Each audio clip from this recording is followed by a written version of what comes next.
What's good, party people? This is Voodoo in the Woods. I'm According to Woods, and he is former U of MMA champion Pius Lobo, better known as Voodoo Maximus.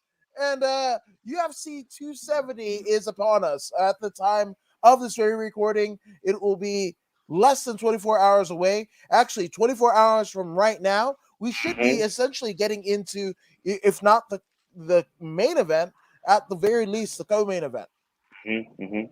Yes. Good to see you, my friend. 8 a day Woods. Hey. 8 a day, 8+ Woods. That's 8+. I'm going into like minor psychosis, but we'll be fine. We'll be fine. Everything is fine. Everything is fine. But man, it's crazy because I didn't think about this until we actually, kind of got back into it. But we essentially have the highest men's weight class in the UFC, as well as the highest or the lowest weight class in the flyweight, right? Heavyweight and flyweight. So it's just it's a weird kind of cool snazzy thing or whatever. So we're gonna get into it.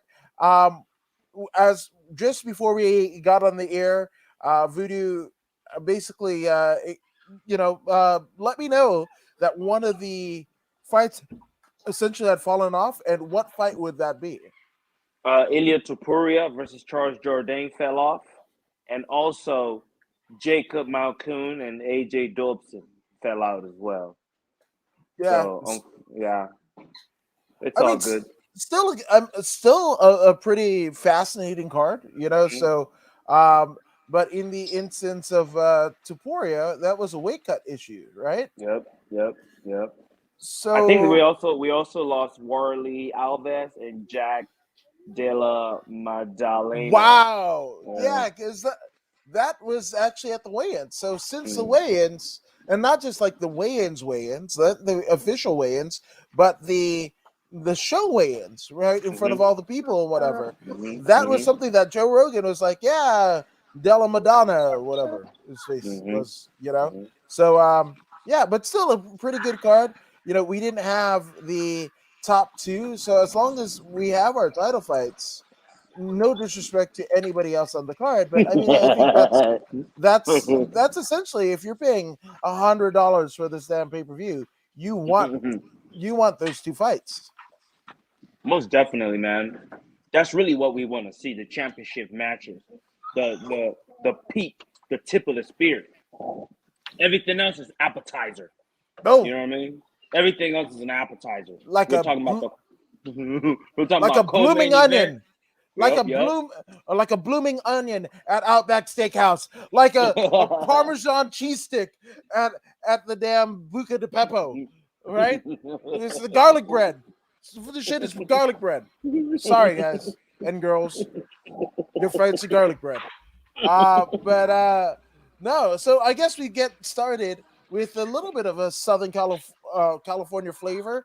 I mean, this card is actually taking place at the Honda Center in Anaheim, California, and we have a Orange County native and staple and Invicta veteran Kay Hansen, 7-4. Right, she came in, unfortunately, lost her UFC debut, right, to Corey McKenna, but actually, that wasn't her UFC debut. What the hell am I? No. She actually beat former Invicta champion Jinyun Frey in her with the inverted triangle, right? That was in her debut, and then lost to Corey McKenna just in November of last year, right? So before, and then on the other side of the docket, we have Jasmine Judas of Vicious. That's what I got. So Judas, like the Fozzy song that Chris Jericho comes out to AEW, right? Judas, right? I'm sure there's a biblical deal in there, but I know it as Judas, the Chris Jericho theme song, sung by Fozzy, which Jericho happens to be the lead singer of, right? And Sid Vicious, right? Whether it be Sex Pistols or the ruler of the world, right? I got half the brain that you do, right? I am the man. Yes. Yeah, rules the world. world. Yeah. Yes, yes. Hey, So hey, but with this particular matchup, I'll flip your coin, man. I'll take Jasmine. you you got Jasmine? Okay. Why not? All right, Why not? Aladdin. Okay. All right, Aladdin. I got you. And hey, you're back and better than ever, says Mick Mac with What's the up, Eric McMac? Bischoff logo. I dig it. And if you didn't know, we didn't go last week with after 83 weeks, the gag George Romoka, Steve Kaufman, Chrissy Olsen, and WWE Hall of Famer Eric Bischoff, because another WWE Hall of Famer decided to go live. And that guy is former 16-time Nature world boy. champion Ric Flair. Right? Nature boy. He went live.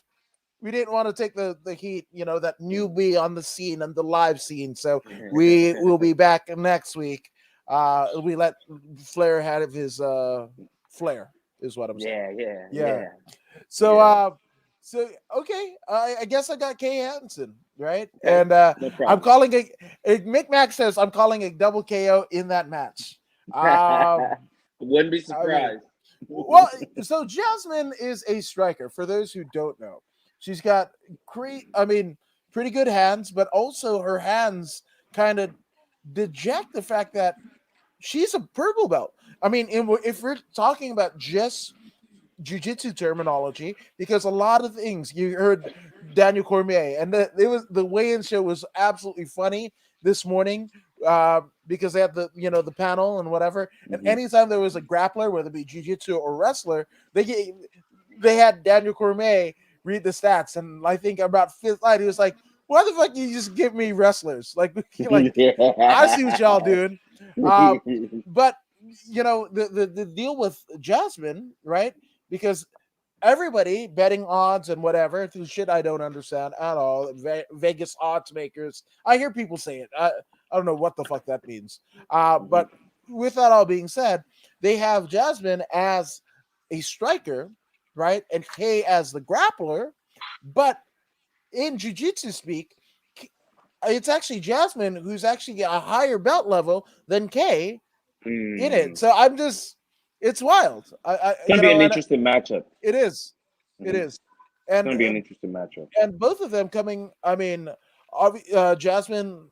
This is her UFC debut. I mean, she beat Julia Polastri on the Yeah. Contender Series right back in September. That was a unanimous decision, right?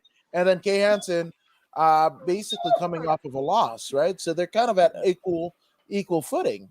So yeah, I'll go with Kay Hansen. It's gonna be a. I don't Decision. see a knockout or a I don't submission. or here. submission. Yeah. Yeah, I don't see a knockout or submission. Either I'll be way, surprised. it's gonna be some type of unanimous decision. I agree. Whoever, one of them will be dominant in this matchup. That's what I feel. One of them. There can only be one. 100%. We'll see. We will see. So for the record, he's got Jasmine, I've got Kay, and let's call the whole thing not off, because we got the next one. We have none other than the former inaugural LFA strawweight champion Vanessa Little Monster Demopoulos going against the newcomer on the UFC scene, Silvana Gomez Juarez, right? And there's a bit of an age difference between the two of them. Silvana is actually approaching, I think, it says Close on to 40. Tapology she's 37. Yeah, but somebody, I want to say it was MMA on Point. They were like, no, she's like 39. So I don't know which one is true, right? But she is a veteran of the not only Mexican but also South American MMA scene. Argentina fought for Combate Global, right? Invictus Fighters, UWC and Lux Fighting. I don't know if you guys have seen Lux Fighting. Shout out to Lux Fighting, but they have not just the most like in terms of like presentation, like their cage looks immaculate. Their belts is one of the better belts. I mean, it's way better in design than one of the UFCs. So I'm Mm-hmm. going to put that right out there. So shout out to uh, that promotion, Lux Fight League. You Mm. can catch that on UFC Fight Pass with a lot of great content. So shout out to that. As you can see, UWC out of Mexico. That is also on Fight Pass, so it's a little bit of an added value. But you would have seen one Silvana Juarez Gomez Juarez on either of the two shows, right? So Little Monster, she is one of Jiu-Jitsu pros. She's a Pan Am silver medalist in Jiu-Jitsu. I believe she's a brown belt, but closer to a black belt, ever so closely getting her black belt. So I don't know. I don't know with this one. Um, Yeah. Mick Mac saying he's calling for a disqualification. And how's the weather there? 39 Celsius there, which I don't know. Again, American system. Sorry for my negligence, McMac. And Alex Ramirez, who is actually at both the press conference and the weigh-ins. Nice. Alex Ramirez, and what's going on? What's Hey, up, Alex? Alex, how are you? Um, so yeah, we are. I don't know. Hey, So this particular one, we're bound by hometown connection. So yeah, Vanessa Thermopolis is a pick. You know what I mean? I think so. And it's And she's younger. ooh, damn. I'm not. I'm not even. Ooh, yeah. You have to go age It discriminate. matters. Hey, you gotta take these things into consideration. I mean, You know, I'm not going to. youth is an No. asset. Youth is an asset, a legitimate asset. Most definitely. Yeah. I'm not even going to touch that one. Um. And Demopolis is very good. Yeah. So there you go. Former Um. LFA champion. Yeah. And Alex Ramirez giving us a little bit of insight. So hey, so I met up with Silvana, and man, she looked good. I have Silvana. So he has it. He's actually going against the kind of hometown theory. Alex Okay. Ramirez is an LA guy. Him and his brother, proud Los Angelinos. So it's crazy, but all due respect, right? So what say you, Voodoo? Thermopolis. Okay, and Yeah, how does she get it Thermopolis. done in theory?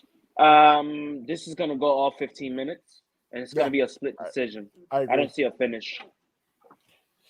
Yeah, I don't either. I don't either. And I almost okay. Vanessa's been on the podcast and what have you. I I'm I was there or her fight right before the LFA title fight, right? That was right before the pandemic and everything like that. And she had a war with I believe it was Lupita, Lupita. no, that was the title fight. Before that, oh Oh no, right, right, no, right, It right. was Sam Page. Sam Hughes was the title fight, right? Lupita was after, right? But I believe it was Loveth Young at that LFA where, Yes, yeah, but she won. She won. she won, but it was interviewing her after. I kind of had to kind of lead her away from the crowd and whatever. She was so gracious to do the interview and what have you. I just putting it out there. Vanessa's always been, very cool, amazing, but also, I like the fact, like, hey, maybe that, old. I mean, she's new to MMA, right? Hmm. Relatively young to MMA, right? But the older in terms of age wise, I kind of would like to see like an old age outlaw fucking kick all ass. And I hate I love the matchmaking as a fan. I hate it Hmm. because I'm all like, it's make me question my friend. What the fuck, But the So thing I is, but I'm the twisted. thing here is, this is worthy of a 50-50 split Yeah, because Silvana is 10-3. This yeah, is an accomplished fighter. This is no 100. pushover. Yes, she's older or whatever. She does have the experience. You know what I mean? So it's gonna make for a competitive match. Both individuals have between 10 and 13 fights between them. So um, it's going to be competitive in the grappling aspect of things. Mm-hmm. I don't see excellent striking in this match. It's going to be who's a better grappler, who's a better put you on a fencer, who's a better smash you with elbows. It's going to be something similar to this, and split decision will be the result. There we go. And Alex saying, left my fucking ass off. Haha, sorry, I was thinking with the wrong head. We like all your heads. We like all your heads. And McMack says 104 degrees Fahrenheit. Holy shit, that's hot, good sir. Jesus Christ. It's like on Vegas Vacation where fucking cousin Eddie starts putting the grill out, and the grill is really the rocks. He puts raw ass chicken on the rocks. That's 104 degrees. Fuck. That's pretty fucking vicious, right? Not Jasmine Judas Javicious, yeah, from the earlier fight. And she should rake her eyes from the start. I mean, it works in wrestling, right? I mean, theoretically, Ric why Flair, wouldn't it? baby. Fuck John Jones, baby. Yeah. Fucking damn. Yeah, there you go. So there you go. So I think we're going low monster, but I don't think I'd be bad up if Silvana run. No, I mean, I don't see a stoppage. I just don't see No. it. They are not that deep yet in regards to experience. Not that it can't happen. I just don't see it happening. It's going to be competitive. They're going to work hard, both ladies. But I don't see a finish. I see a split decision. Wow. You said you didn't see, and Mick Mac says she should rake her eyes from the start. So is somebody over there at Voodoo Mansion raking the eyes that you can't see a finish? I don't know. It's like I don't know. But yes, on to the third fight. We have the Steamroller. Mm-hmm. Not to be confused with the less steamed roller. I don't know. Mm-hmm. Um, uh, but Matt Frivola against Gennaro Valdez, and Gennaro Mm-hmm. is a perfect 10-0, hailing from the Entram gym in Tijuana with Mm-hmm. the reigning and defending UFC flyweight champion, one assassin baby, Brandon Mm-hmm. Moreno. So, yeah, man, Frivola, he's here. Mm-hmm. And the last time we saw him, I mean, he was a steamroller. I wanted to call him the freeloader because Mm-hmm. I mean he got KO'd by Terrence McKinney. Fuck, it was like the first punch in the fucking fight, you know, and then Mm-hmm. lost to Armin Sarukian. The last time that Mm-hmm. we saw Matt Frivola win was back in 2019 against Violent Bob Ross and Luis Pena. Yep. That's Yep. yeah. So Split decision.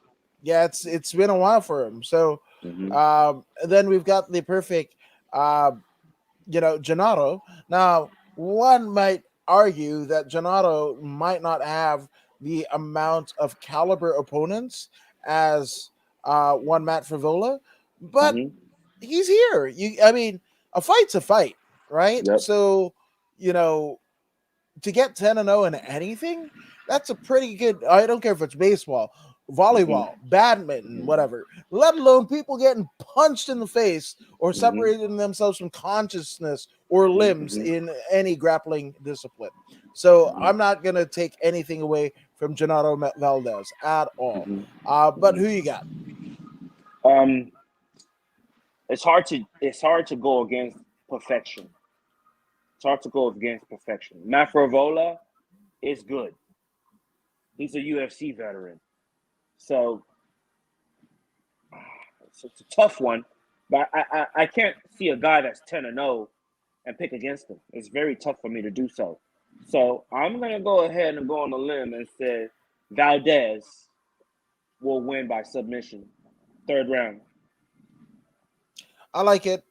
Uh, Yeah, no, I like that too. And Mick Mac says, has anyone ever done a figure four leg lock in the UFC? Not a leg Not yet. lock, not a leg lock, but Mhm. that inverted triangle that Kay Right. Hansen did. That was Mm-hmm. I mean, it was a figure four headlock, but Right. instead of your arms, it was actually your legs. So that Mm-hmm. was a grapevine sleeper hold, essentially. So, Mm-hmm. and then in terms of the UFC, there have been Boston crabs. That is, the Boston Yes. crab is a legitimate catch wrestling move, and Mm-hmm. it has been executed, and not just in the UFC, but other promotions, Yep. um, Yep. near and far. So Mm-hmm. there has been quite a bit of pro wrestling involved in it, but I mean, it's weird, right? Because before MMA and what have you, there was pro wrestling, right? If you're a Mm-hmm. collegiate wrestler and you wanted to make money because the NCAA wasn't paying you, being an Olympian wasn't paying you, still doesn't pay you, or whatever, well, you went into professional wrestling to kind of Right. get back in it. But imagine if Right. a Corsola Rosari, better known as the Iron Sheik, a Billy Robinson, right? Uh, Mm-hmm. Dory and Terry Funk, the Briscoe brothers, right?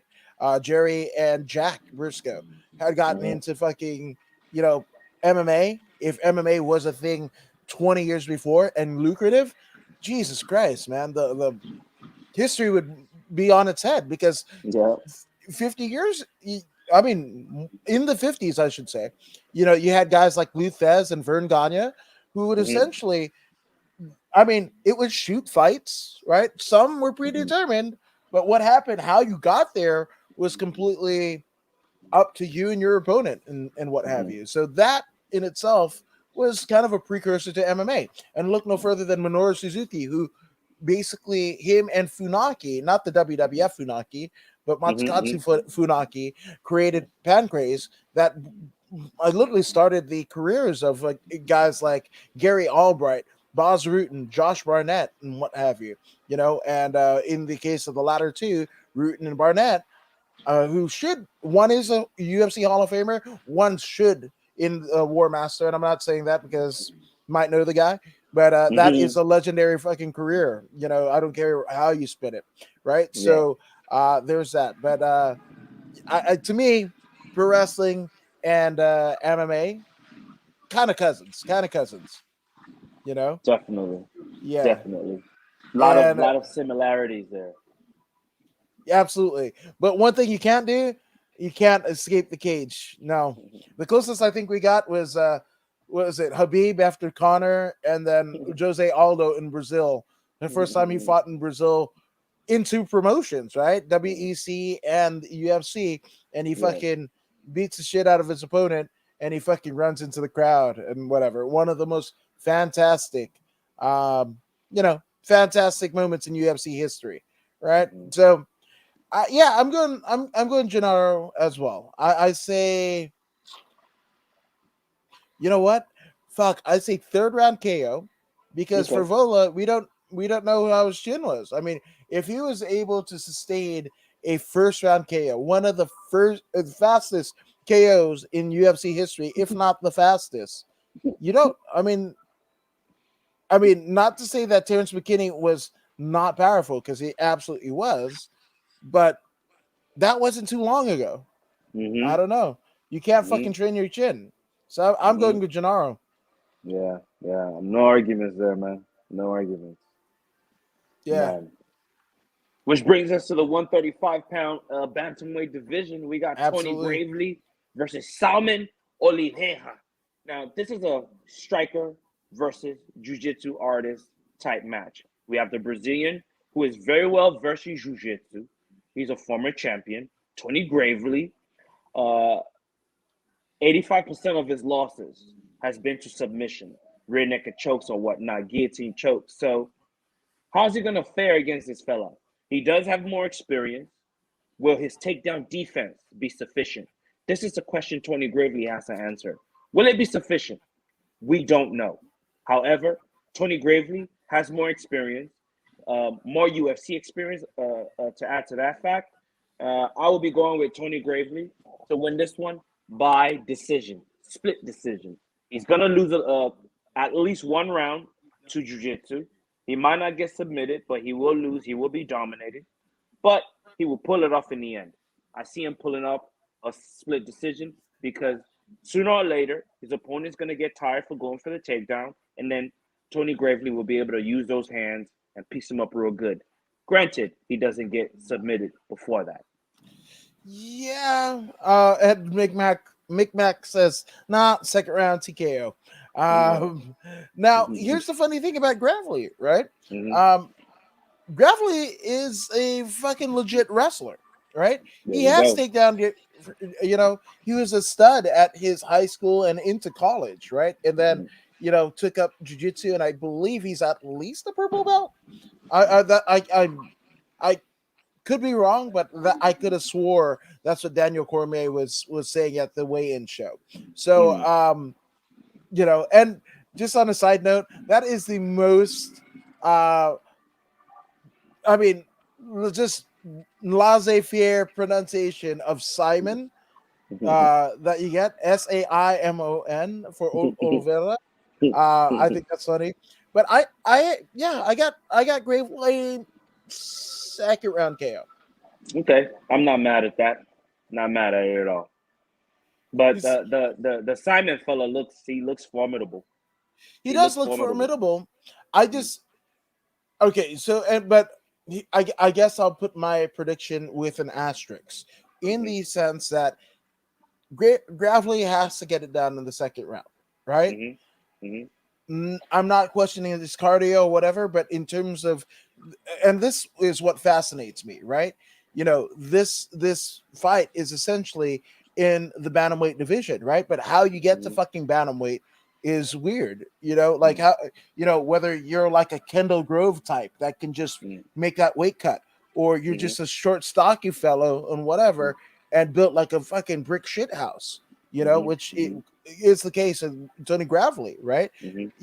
Their muscularity is completely different. Mhm. So I say Gravely, if he doesn't get it done in the second round, I think it's in the favor of Simon. And so, Mhm. uh, I say yes, second round KO by Gravely. But Mhm. if it goes into third round, I think Simon wins it, split decision. Yeah. Granted, Simon doesn't burn himself off first. If he burns his forearms before the end, it's gonna be a tough, long third round for him. No, 100%. Micmac says he's a phantom weight. I wish I was a phantom weight. That means everything that I eat doesn't go straight to my fucking thighs, and it becomes a phantom weight. That's my interpretation of it. You might call me off, but yeah, that's my interpretation of phantom weight. You being able to eat almost like the fucking ghost uncles in Casper. You remember Fatso fucking ate everything and it just came right Yeah. out of him? That's a phantom weight. That's a phantom weight. So I like it. I like it.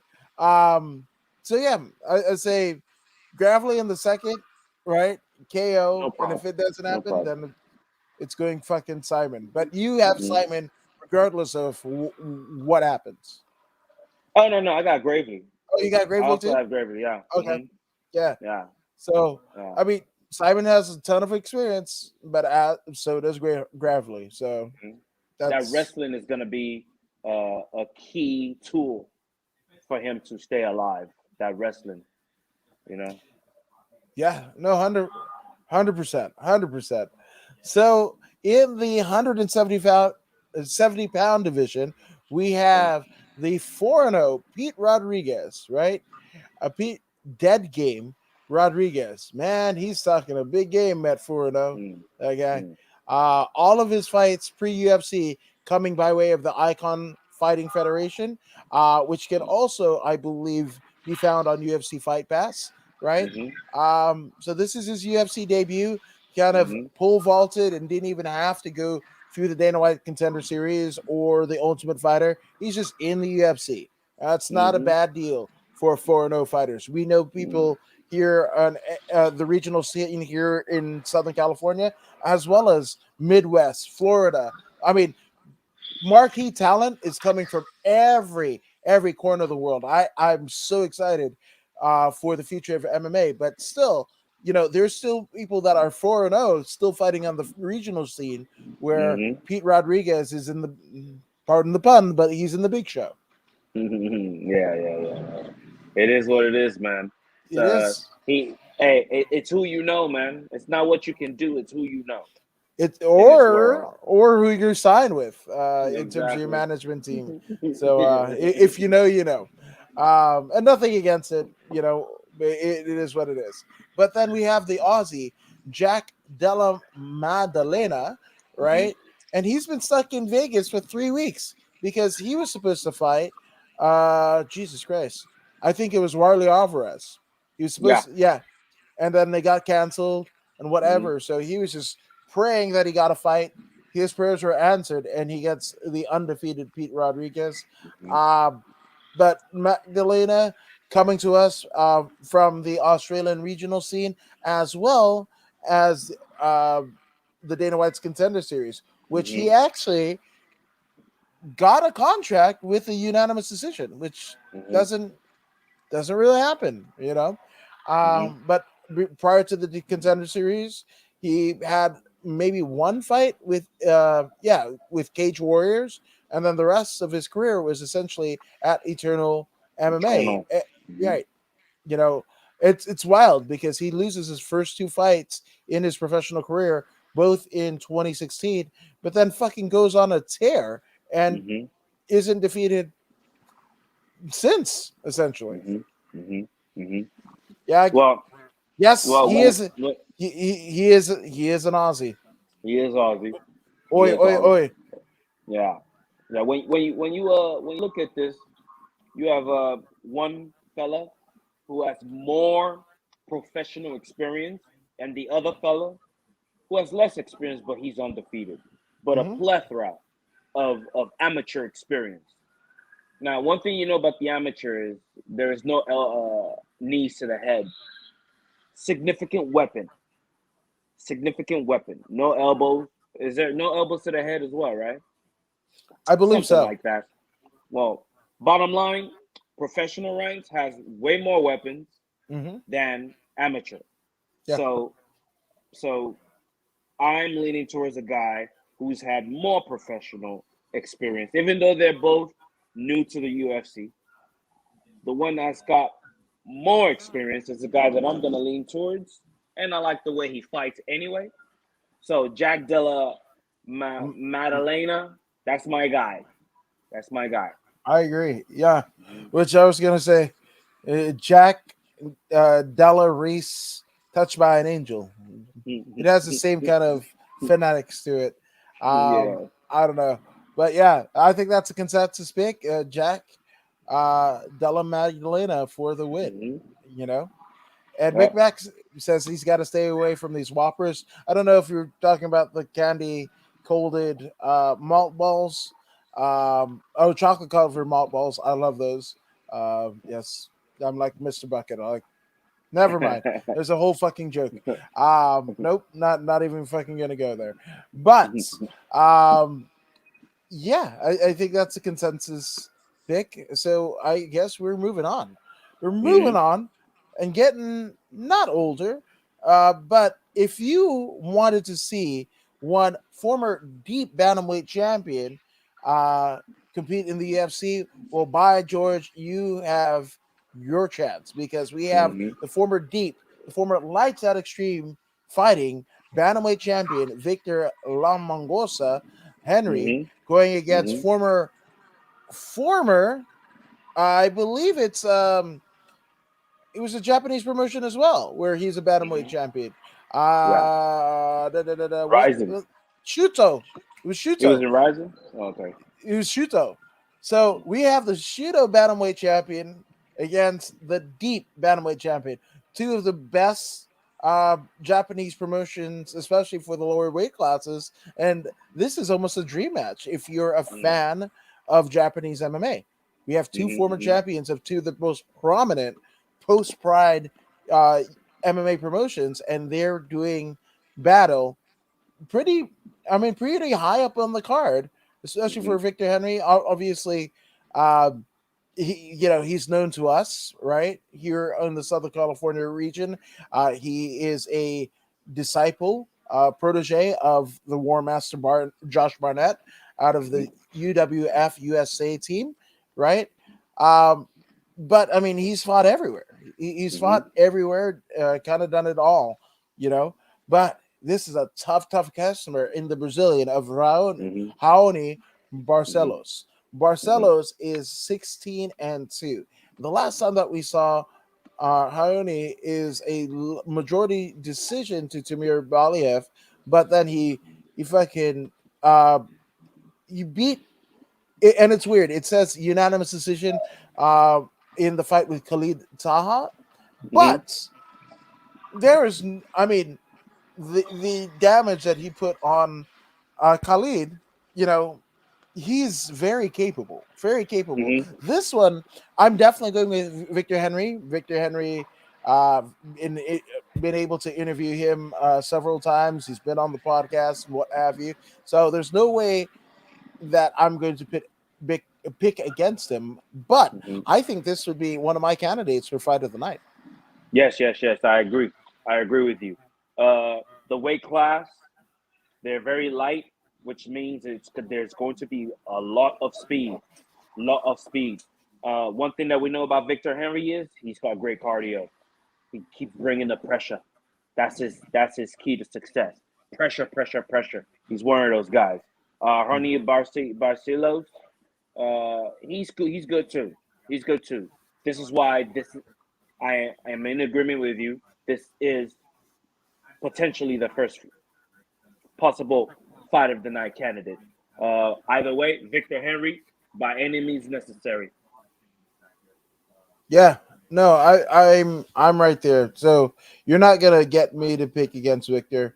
Mm-hmm. Um, you know, he's been great, much like Vanessa Demopoulos, you know, earlier on the card. Been nothing but stellar, you know, and you could call it nepotism if you want to or whatever. But Mm-hmm. hell, hey, you want me to pick you on the fight? Fucking come on the podcast is what I'm saying. So Yeah, that's yeah. every fighter out there, every pro wrestler, whatever, you know. There's a big GCW show at the Hammerstein Ballroom in New York on Sunday. Mm. So hey, again, GCW. ECW, ECW, Well, ECW, GCW, it's a game changer, ECW. but yeah. No, ECW was using that Hammerstein ballroom since As before was them. So, the WWF back in the day, or that's right. oh That's no, I'm right. sorry, they used the Manhattan Center, and from I've never been to New York, but from what people tell me, the Manhattan Center and the Hammerstein Ballroom are Mm, actually in the same complex. They're just on different mm, levels. That's mm. weird that a whole fucking ballroom can Yeah. be right on top of each other. It's wild, but I don't understand New York. You wild motherfuckers, you. Good job. Yeah. Good job. Um, yeah, so that's what I'm saying. It's like that bantamweight title fight. I mean, to me, it's a bantamweight title fight, right? Victor Mhm, Henry winning the lights out, you know, bantamweight championship, in his ascension to the UFC, as well as the deep bantamweight championship, right? And Raoni essentially becoming the Shuto bantamweight champion in his career.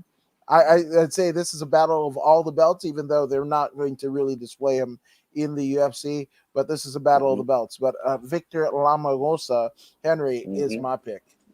Let's go. Let's go. Yeah, man. So you said go, right? So we are at the main card. All of those are Mhm, prelims, so you can mhm, find that live and free, assuming that you have an ESPN Plus membership. So mhm, go ahead and re-up and whatever. That's an incredible 6 fights right off the bat. But this is the paid version of the card, and it gets kicked off by a perfect 12-0 Michael Morales, right? mhm, Michael Morales comes to us from Ecuador, right?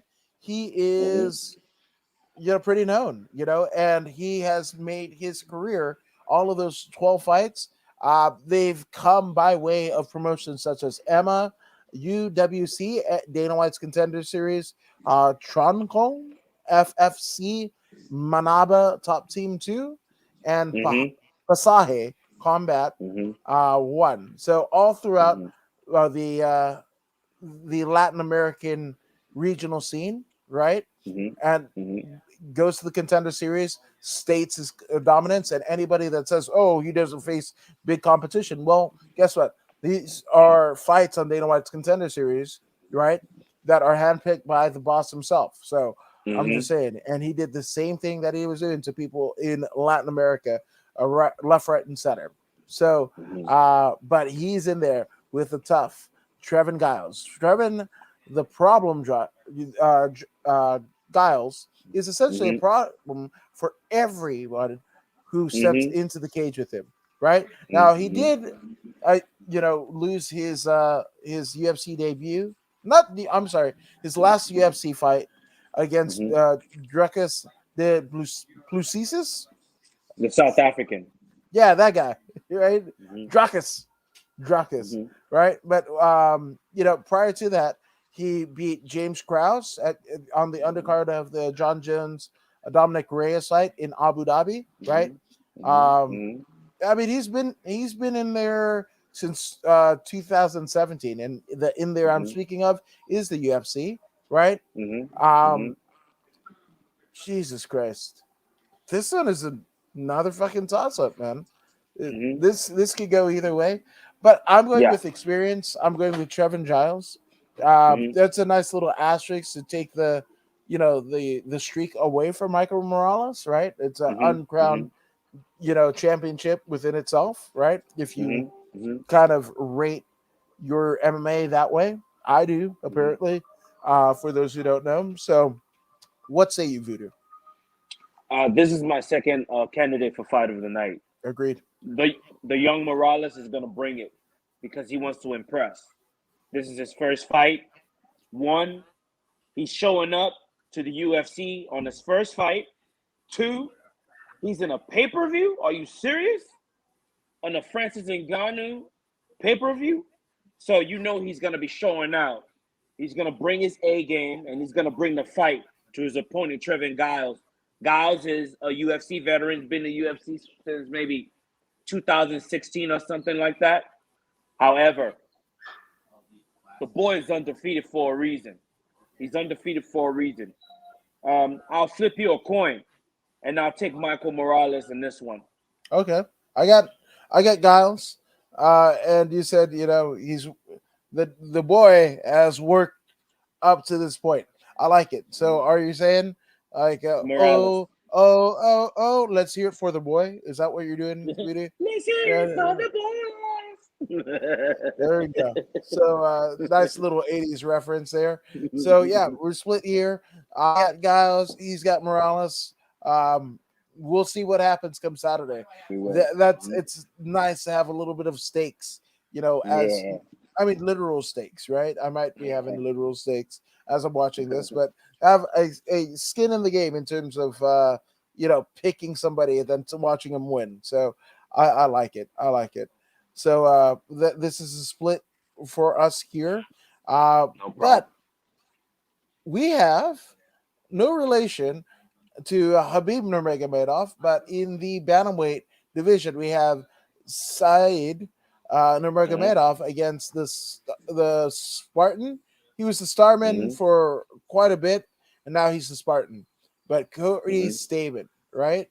Cody Stamen, 19-4-1, right? It wins over Brian Caraway, Tom Duquesnoy, Tyrion Flash Ware, uh, Alejandro Perez lost to Aljamain Sterling, had a Mm-hmm. draw with Song Yadong, but beat Brian Mm-hmm. Kelleher, who we just saw last week. Mm-hmm. Mm-hmm. Losses to Jimmy Rivera and Marab the Machine Dava Lishvili, right? Mm-hmm. So here he Mm-hmm. is, um, just trying to do his thing, but hits a juggernaut that he's got right in front of him. Said Nurmagomedov is a 14-2, right? He's got KO power. He's got grappling, right? He's Mm-hmm. Dagestani, right? So Mm-hmm. he's got grappling prowess, right? He's got a Mm-hmm. armbar in Vale Tudo Russia 3. God, Mm-hmm. to do Vale Tudo like the Brazilian Vale Tudo in Russia, right? As a fucking Dagestani, whatever, and beat one of your own in Zahe Lube, Zolinov, right? So that's he's a total package.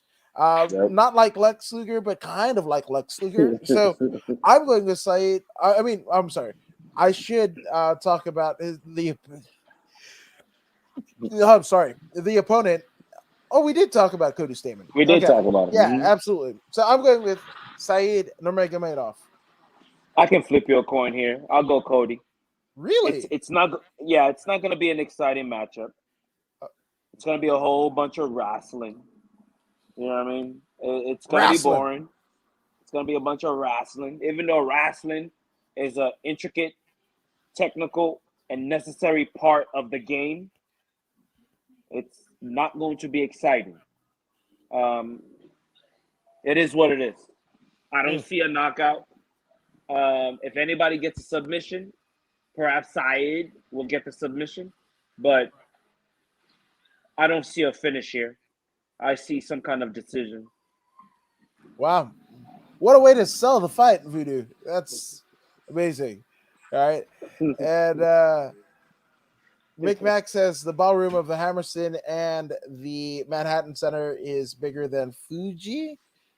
Uh, Fuji, Mount Fuji. like in Japan, or the WoW women's wrestler, or, Oh, okay. or I Which mean, one is it? wait, Micmac.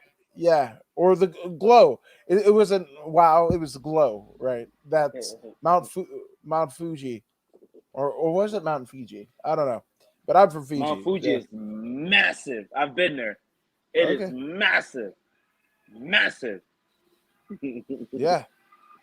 Which, speaking of massive, a guy that you've been a massive proponent of is one Michel Pereira, right? Yeah. 26-11, the Brazilian here, training with the current reigning and defending UFC light heavyweight champion, one Jesus Christ, Glover Teixeira, right? That's who Michelle is essentially training with. All the way out there and somewhere I want to say like Delaware or somewhere cold, somewhere I don't think I'm gonna go ever. But he's out there. He's out there. Wins over Nico Price, Chaos Williams, Zalim Imadev, right? Mhm. But lost Mhm. to Diego Sanchez Mhm. because he hit that fucking illegal knee on downed Diego Sanchez, right? And we had to hear more of fucking Josh Fabia. Good God.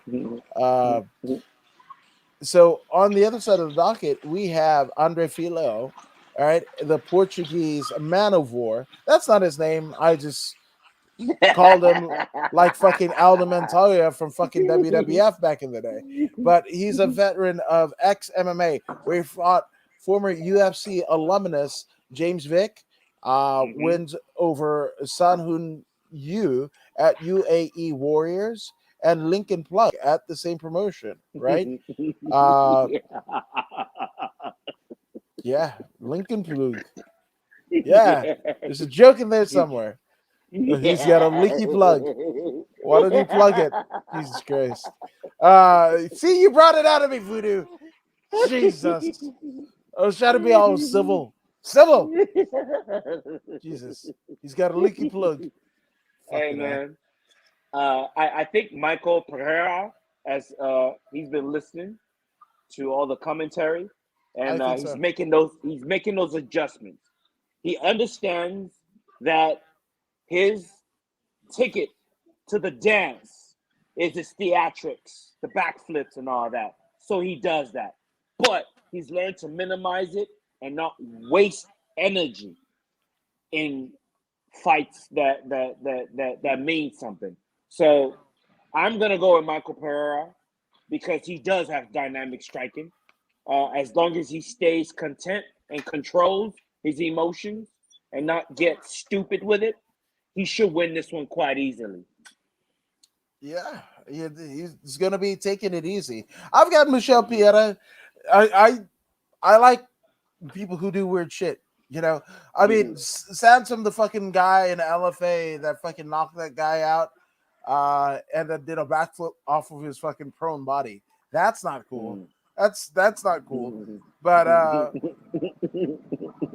other fucking weird shit. That's what I liked about Lando Venata or fucking Yair Rodriguez or what have you. Just like weird, unorthodox striking and shit like that. Yeah, So the and that future. right, and that's what Pieta brings. So I too am going with Pieta. Mhm. And I want him to one of those weird ass cartwheel kicks and shit, like to knock a motherfucker out. I Mhm. like that. That would make me so happy. Now it might Mhm. not make that family of Andre Filial Mhm. happy, but I'm just saying it's just like those feats. It's just like watching those fucking Nathan's hot dog fucking competitions or those people, the strongman competitions. Having that Mhm. fucking big ass boulder and they're fucking putting it on Mhm. something. It's just shit Mhm. you don't think you're gonna fucking see, and when it happens, you're Mhm. like, oh shit. So that is essentially the gimmick of Michel Pieta. So I'm going with Pieta as his voodoo. Mhm. Yep. Yep. Yep, yep. Mick Mac just says Fiji. I say Fiji too. Oh, okay. Yay, Okay. Fiji! Fuck yeah, right on. And Nigeria as well, right? Yeah. Hell yes.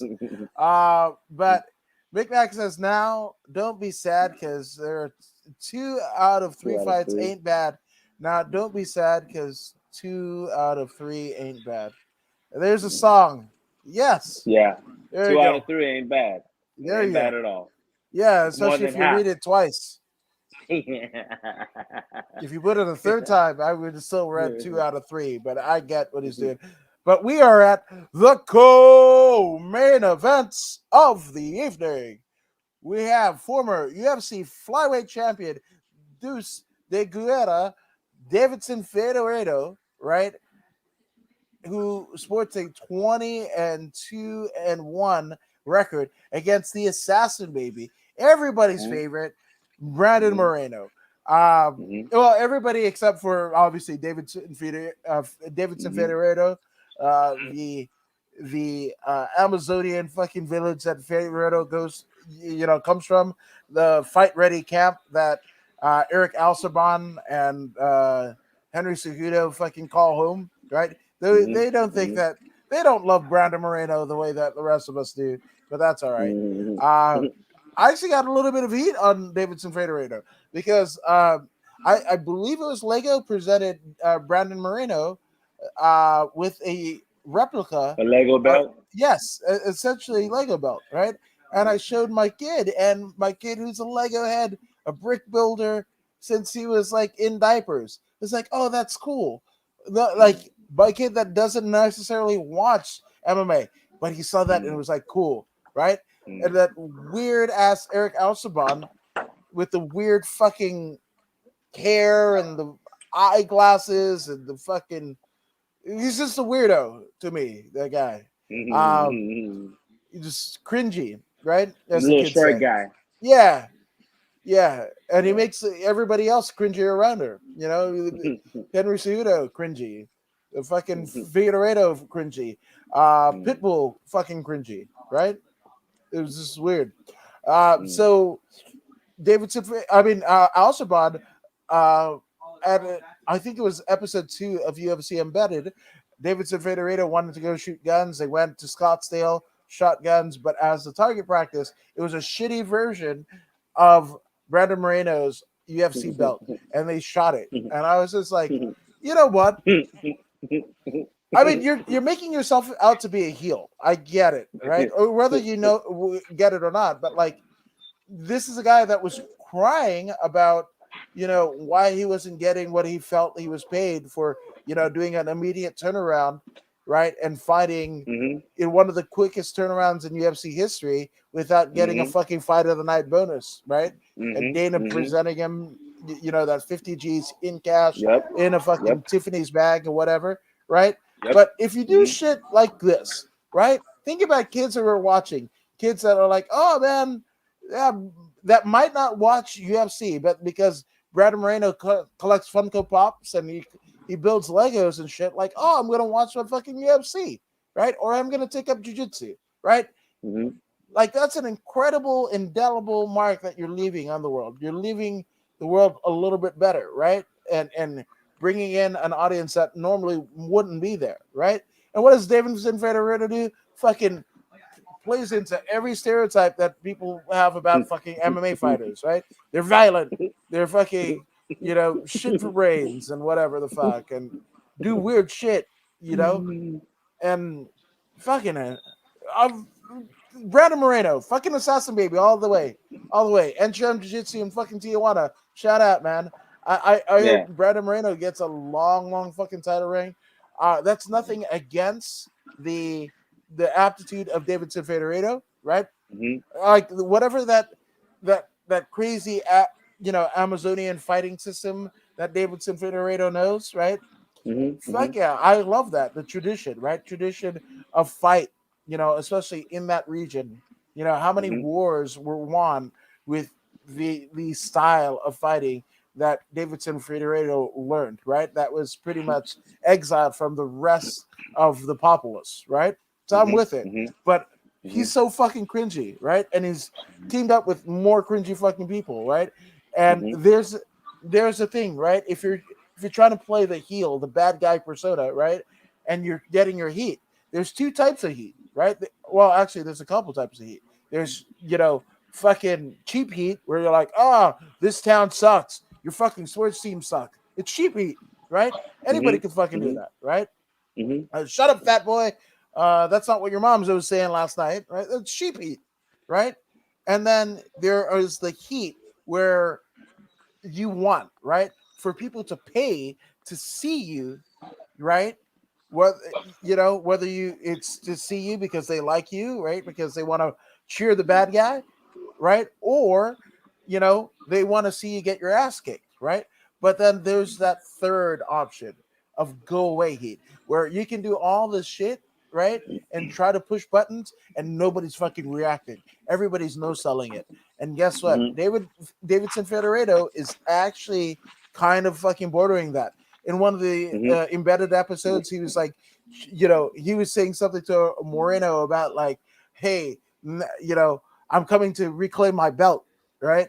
I hope you kept it nice, and obviously I'm paraphrasing it, but he was basically talking shit to Brandon Moreno and saying Moreno has his belt, right?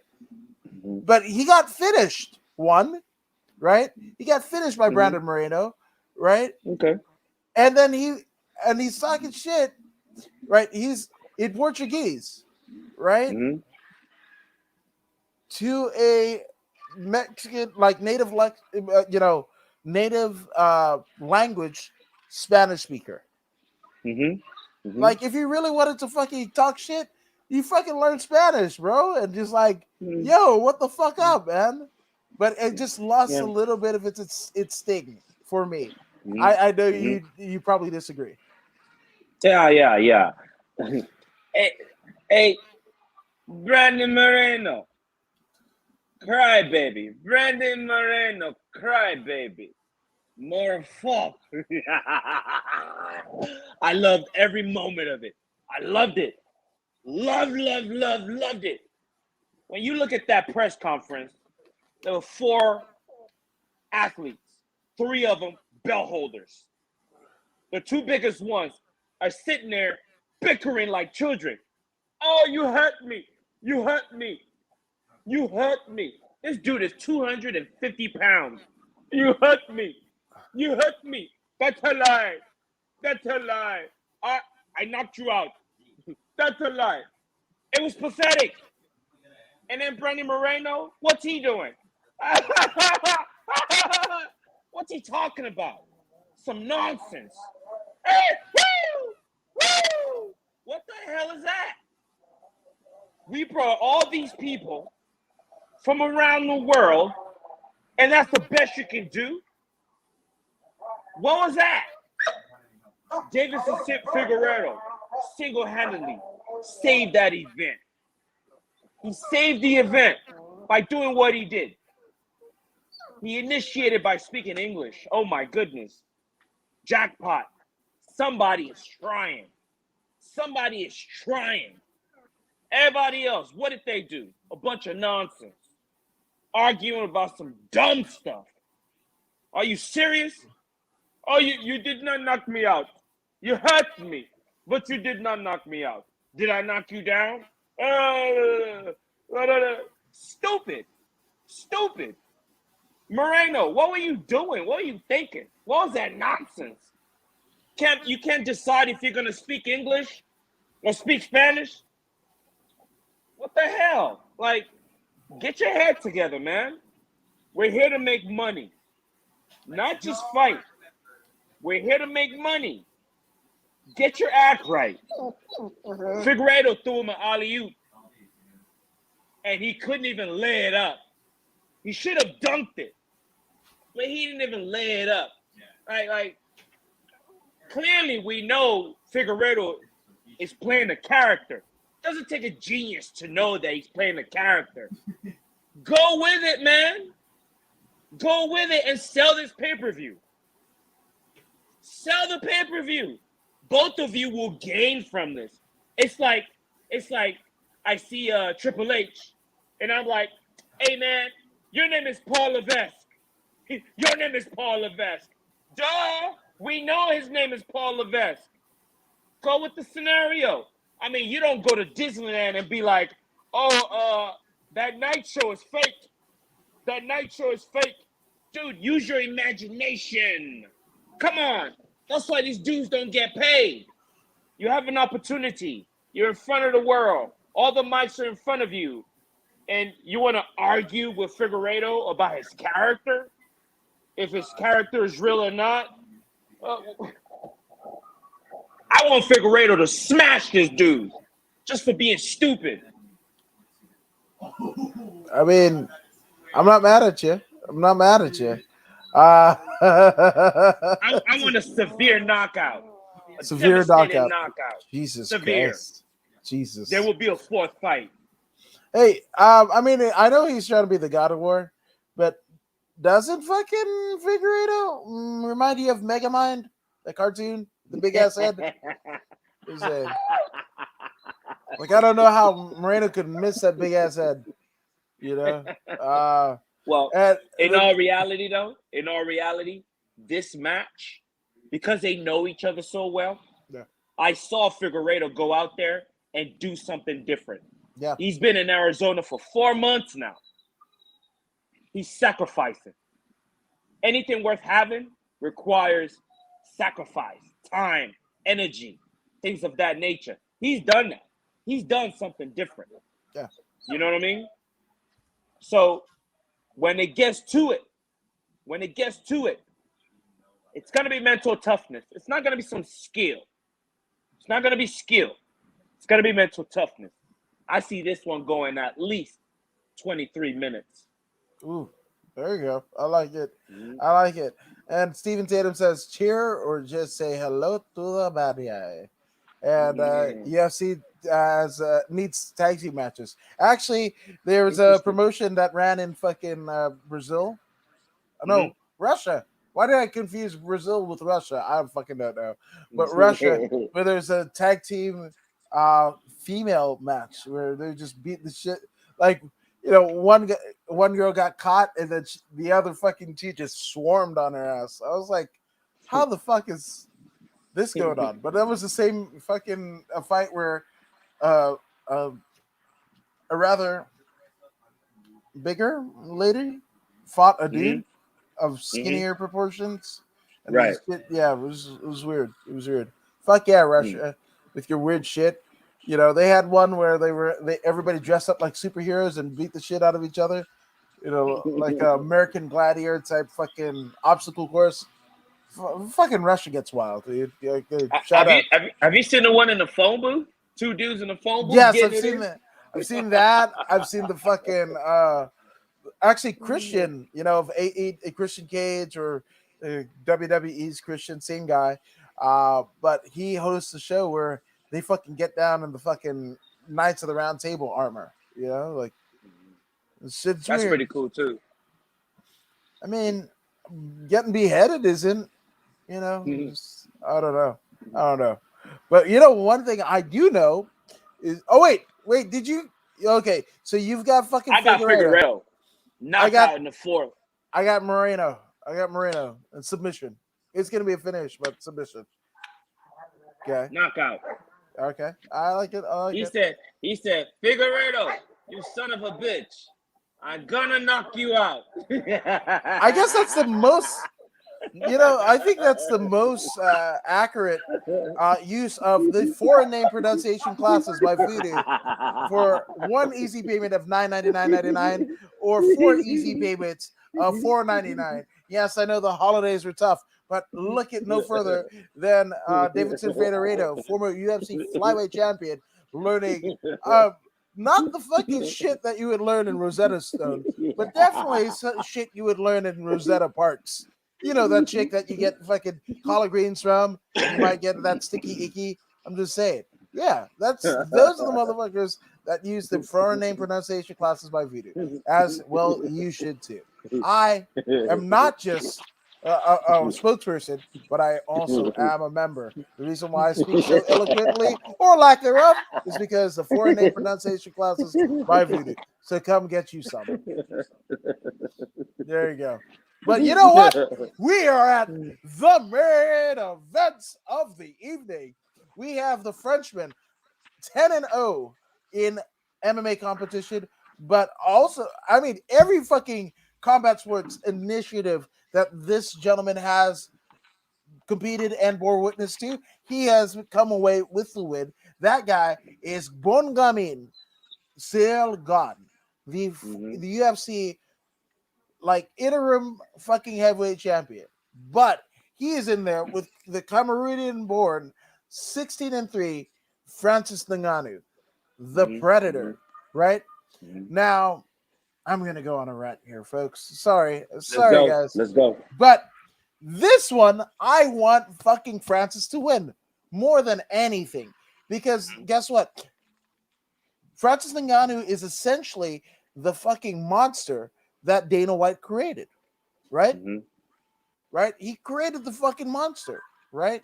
Filled his head up. Francis, move out to Vegas. We got you. You got the UFC Performance Institute. We'll hook you up with all the fucking best trainers and whatever. And he loses to fucking Stipe. They feed him to fucking Stipe, right? Knowing that he was probably going to get outclassed. That's what happened. He goes through this whole long fucking self-discovery. He doesn't know if he wants to fucking fight again, blah, blah, blah, whatever the fuck, right? And he gets out of it. He gets out of it and strings together wins and then gets another fight with fucking Stipe Miocic. And what does he do? Exactly. Right? So now, the fact that we're here, right? And UFC says that Francis Ngannou doesn't want his management team doesn't want to play ball, right? That's why they essentially wanted fucking Derek Lewis to take Francis Ngannou's head off, right? They wanted, Derek Lewis to be adorned with the UFC title, right? And when Francis couldn't do it, what do? They do a fucking, a fucking interim title fight, right? To hopefully get, this is Dana White's version of Hogan must pose. If you know wrestling lore, especially during the early days of WrestleMania or any pay-per-view, right? When Hogan was bigger than shit, right? You had the spot at the end of the show where Hogan must pose, right? So Dana White's Hogan must pose, right? To get in the good graces of Jesus Christ. What's the governor there? Greg Abbott, right? I believe, right? For letting him, no COVID restrictions, whatever, and get in the good graces there. He wanted to reward, and exalt fucking Derek Lewis as maybe an heir apparent or close. Nothing will be as good as Connor, right?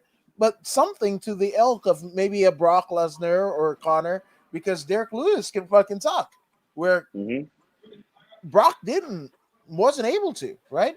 So they wanted a fucking deal in Houston where Derek Lewis came away with the title, right? So they book a fucking interim championship because supposedly fucking Francis's management group, didn't want to play ball, right? But when you look at the circumstances, right? He was flying home for a procedure and all that shit, and the time allotted to have a full fight camp, right? It wasn't going to happen. He wasn't going to be peak Francis. He just wanted the fucking shit to be pushed back, to a later date, right? But fucking UFC got fucking, gun happy and shit like that, and pulled the trigger. And here's what we have here, right? And I think this is the fight that I'm not gonna say, and this is no disrespect to Gon, right? But this is the fight that nobody wants to see, right? I mean, you filthy casuals, absolutely. But if you're like, oh, fucking UFC heavyweight, everybody's gonna be like, oh, where's the balls is out guy? Where's the Popeye's chicken guy? And neither one of them, right? But then you have one half, right, of this title fight, the lineal champion in this scenario is the guy that, you know, Joe Rogan says on his podcast is even scarier than fucking Tyson. And I believe Tyson has even said it himself, that Francis Ngannou is something completely fucking different, right? But here we go.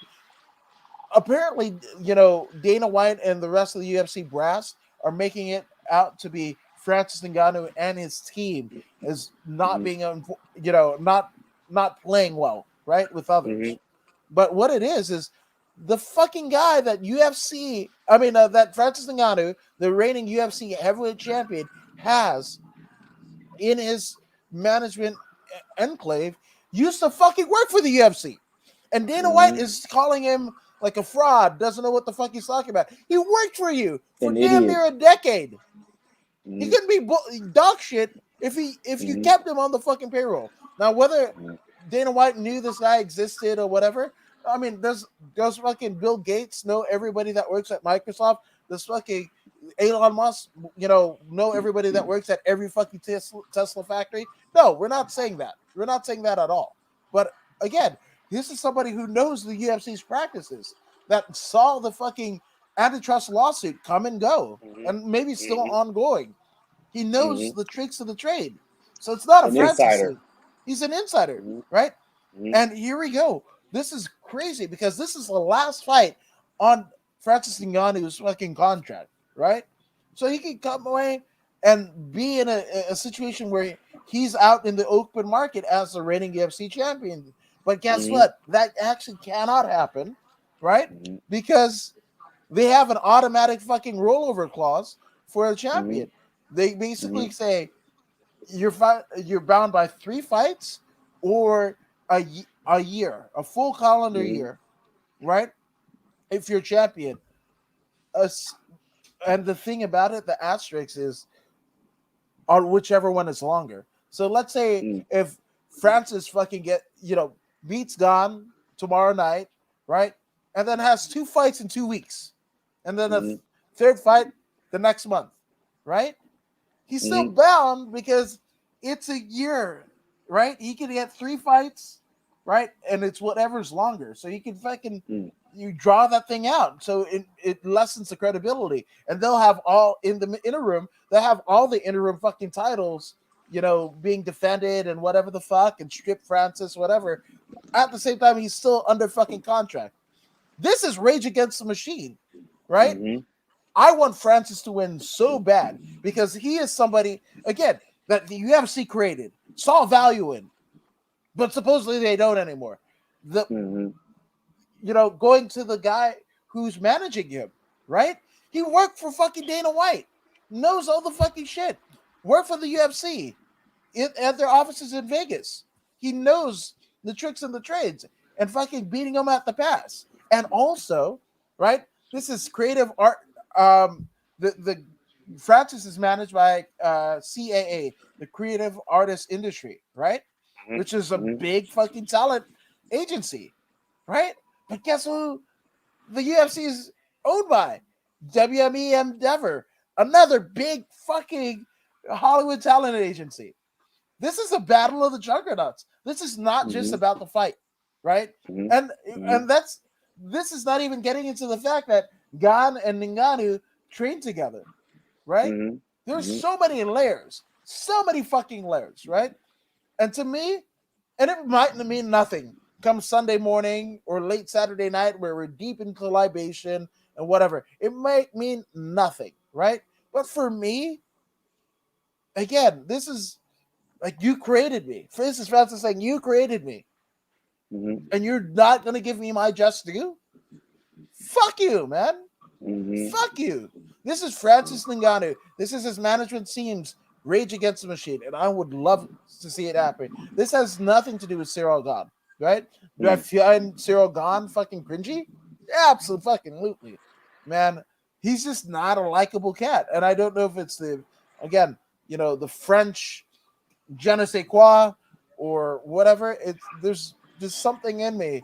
Like I feel about Francis, like there's a tenderness about Francis, as it is, with Amanda Nunes, right?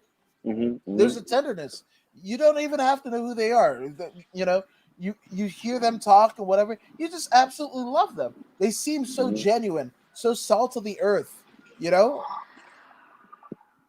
I want Francis to win. I want Francis to win, like, absolutely in stellar fashion.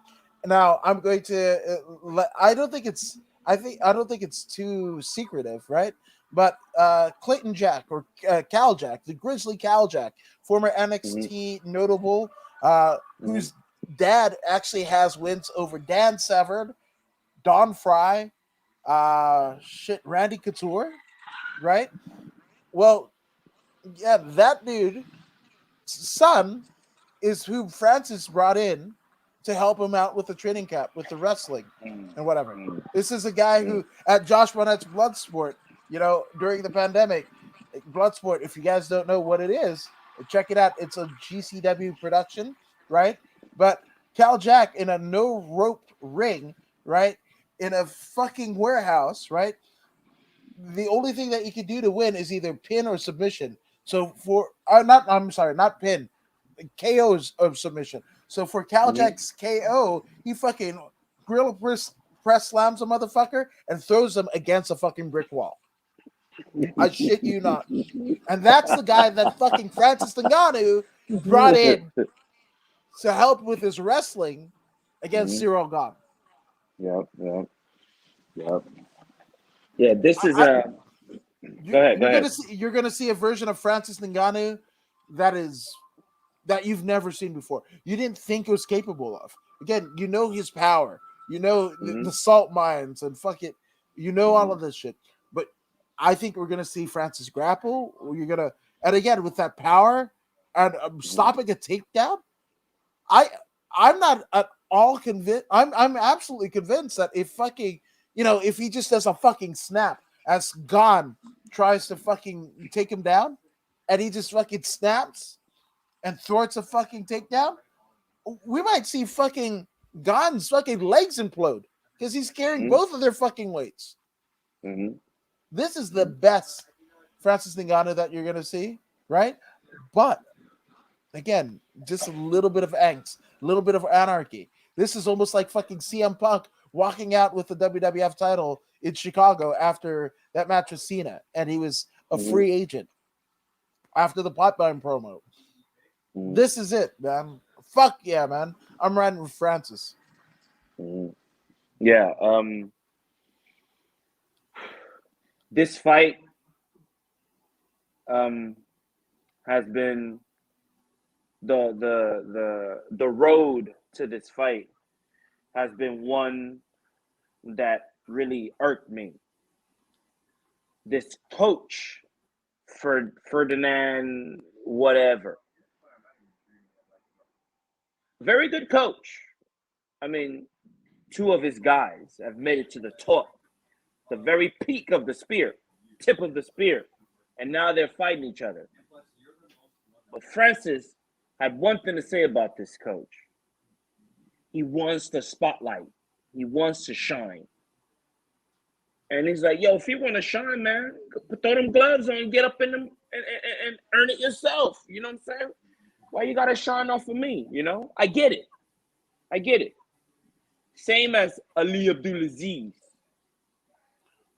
Shining off of the fighters. Your homeboy. I hate that. So, yeah, right? I can't stand that. Like, stay in your place, man. You're a coach. Stay in a coach's place. You know what I mean? Like, do you remember? I mean, the guy got more interviews than Cyril Gahn. You know what I mean? Francis is like, yo, man. First of all, I'm not getting the attention that I need to be where I need to be. You know? So you know what? I'm just gonna go where people can focus on me 100%. I'm not mad at him for doing that. I'm not mad at him for leaving France. Not at all. When TJ Dillashaw left Team Alpha Male, I was not mad at him.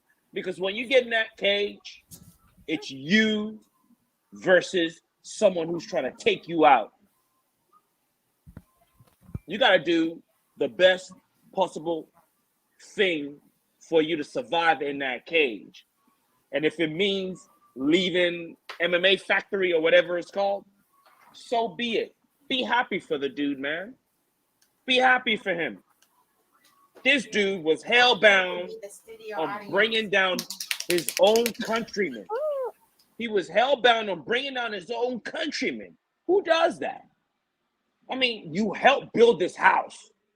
Now, because the house is not going to belong to you anymore, you want to tear it down? Come on, man. Come on. What kind of coach does that? But then you have the Cyril Gahn fellow, who is an absolute beast, stallion of a man. I mean, the footwork we've never seen before in the heavyweight division. The lightness on his feet, the snapping of the kicks, snapping of the punches. An anomaly. An anomaly. We've never seen anything like this before. He's a yes man. And I have a problem with that. He just does what that coach says. I mean, you're a grown man now. I understand this is your leader. I get it. But he could have distanced himself from this nonsense, all this drama, you know? I mean, the coach is he's getting what he wants now. He's getting TV time, but at what cost? At what cost? You know, it's a sad situation. Sad situation. The focus should be on Cyril Gahn, not his coach. Cyril Gahn's the one that's gonna get in there and fight. Why is a coach in all the interviews? It's very strange to me. And this is the space that Francis Ngannou didn't want to be in. So he left. But the coach is so good, he was able to bring another champion up to this level. See, he's trying too hard. His skill as a coach should be what brings him to the table, not forcing his guys to push him to the spotlight, which is what he's doing. He's forcing these guys, because he's their coach, he's forcing them to push him to the cameras. And enough of Ferdinand, whatever his name is, Ferdinand whatever. Enough of him. Now let's focus on this match. Francis Ngannou, freak athlete, another anomaly. We've never seen power like this ever. Ever. In boxing, whatever. We've never seen power like this before. Man comes from the sand mines of Cameroon. He's a special human being. But then on the other side, we have Cyril Gahn. Dynamic striking at his finest. Dynamic striking from a heavyweight fighter that moves like a young lightweight. Very, very hard to put this together.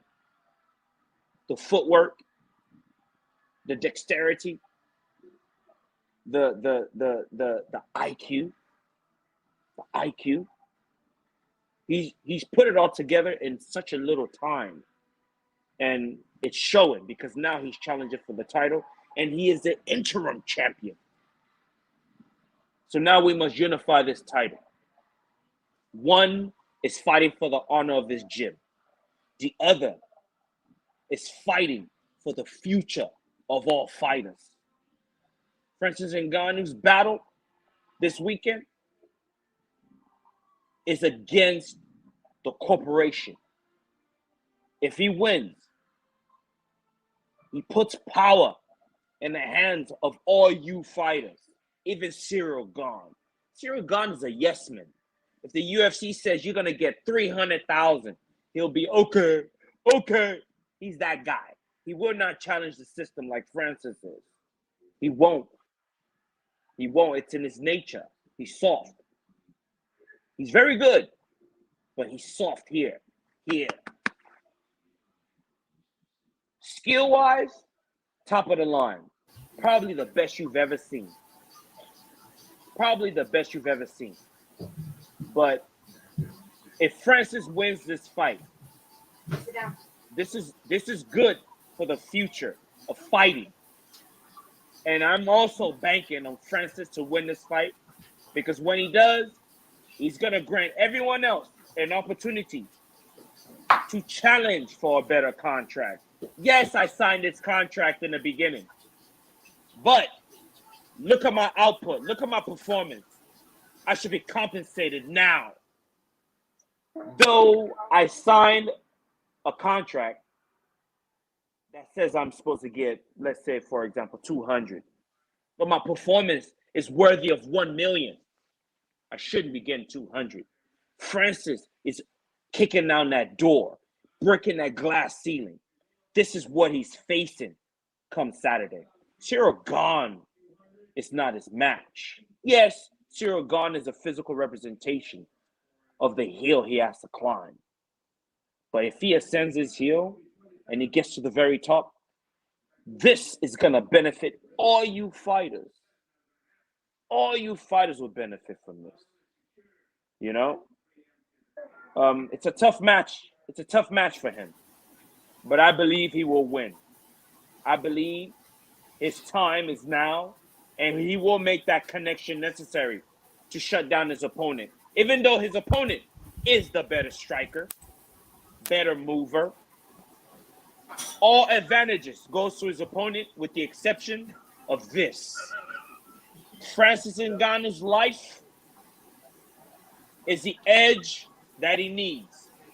To win, he's going to have to walk through fire like Calvin Kattar did last week. He's going to have to walk through fire, take a beating, but he will endure because his tour of what's that country, Northern Africa, Morocco. His tour of Morocco was harder than anything he was going to see in the octagon. Harder than anything he's going to see in the octagon. Crossing the ocean. Harder than anything he's going to see in the octagon. He will survive, and he will do what he has to do to win this match. I also go for Francis Ngannou. Knockout. Third round. Absolutely. And, fucking Cyril Gane, he'll do the whatever, Bungami, whatever the fuck. You can say that all the way to the fucking locker room when your fucking, gym bag is a little bit lighter because it's 2 fucking championships that the Predator fucking took from you, right? In the words of Dusty Rhodes, this is bigger than the UFC. This is bigger than just one fight, right? This can send, if done right, reverberations through the entire MMA landscape, and enact some real change. To quote the late great Dusty Rhodes, the American Dream, right? Which I believe both Francis Ngannou and Cyril Gane are both, even though they come from Cameroon and France respectively. But these two are riding on the edge of a lightning bolt, baby. And hopefully that's right. That'll be some extra greenbacks, some extra zeros on on one side or the other of the decimal point when they come to signing the contract, male, female, what have you, right? This enacts positive change. And you know what? Again, this is a perfect scenario. Ngannou is a fucking UFC creation, right? And you have representing him somebody that worked in the inner sanctum of the UFC and then backed by a rival fucking talent agency than the UFC's parent company. This, again, it's bigger than just one fight.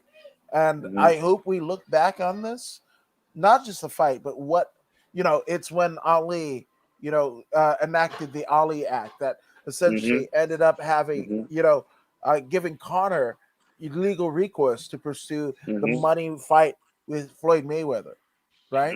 That's what kind of helped Brock in his situation with WWE, right? Mm-hmm. So Mm-hmm.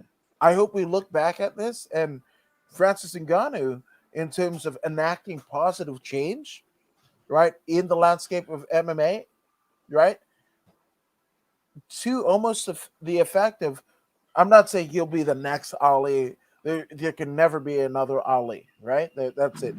But if we get somebody that, again, is enacting positive change and creating value in his fellow man and fellow fighter, Mm-hmm. shit me, man. He's in that I'm all conversation. for it. He's all in I'm all that for it. conversation, and we need that. We need disruptors, right? Mm-hmm. Because nobody got anything for playing it safe. What you know, Mm-hmm. Francis is living in Vegas now, right? Well, he Mm-hmm. probably figured it out, right? Because he's betting all of his chips on himself, right? Mm-hmm. Mm-hmm. That's a pretty fucking wild position to be in. And then you have somebody who used to be your teammate who also knows all your moves theoretically, Mm-hmm. right? Mm-hmm. This is a perfect scenario. This is one of the biggest fights ever, right? Mm-hmm. And also, yeah, I mean, the way that I feel about this, I've never felt this is licking emotions in me that I didn't you might have seen in a well curated storyline in the WWE or New Mm-hmm. Japan or a fucking Oscar winning movie, right? I've never really felt it. I know, oh, this dude's gonna kick this person's ass or this gal is whatever, Ronda, whatever. This feels fucking different, and I Mm-hmm. like it. I like it, and I hope. What is the adage? You like it, you love it, you want some more of it. So Mm-hmm. I hope we Mm-hmm. get. I hope that everyone on this card or whatever, um, the fighters, in every promotion, look at this and do it. And you know what? I'd like to fucking see Francis take a lion's share of his purse and fucking buy some Endeavor stock, and then buy some Mm-hmm. fucking Viacom stock with Bellator's parent company, Mm-hmm. and Mm-hmm. they have to listen to him then because he's a shareholder.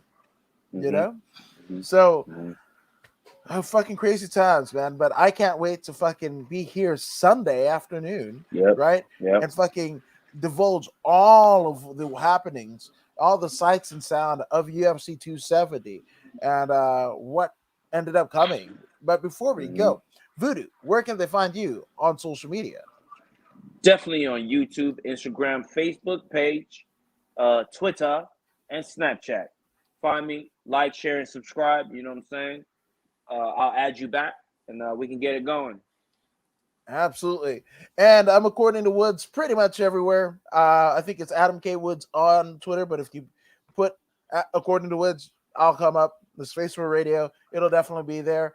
Thank you for everyone who joined us here in the chat and everything. Yes, Mick Mac says we need tag team matches, and Stephanie Black says I'm out, as Oh, are we. Jay. Yes, as are we. So we will be back on Sunday at some point to divulge a more UFC 270 news here on Voodoo in the Woods.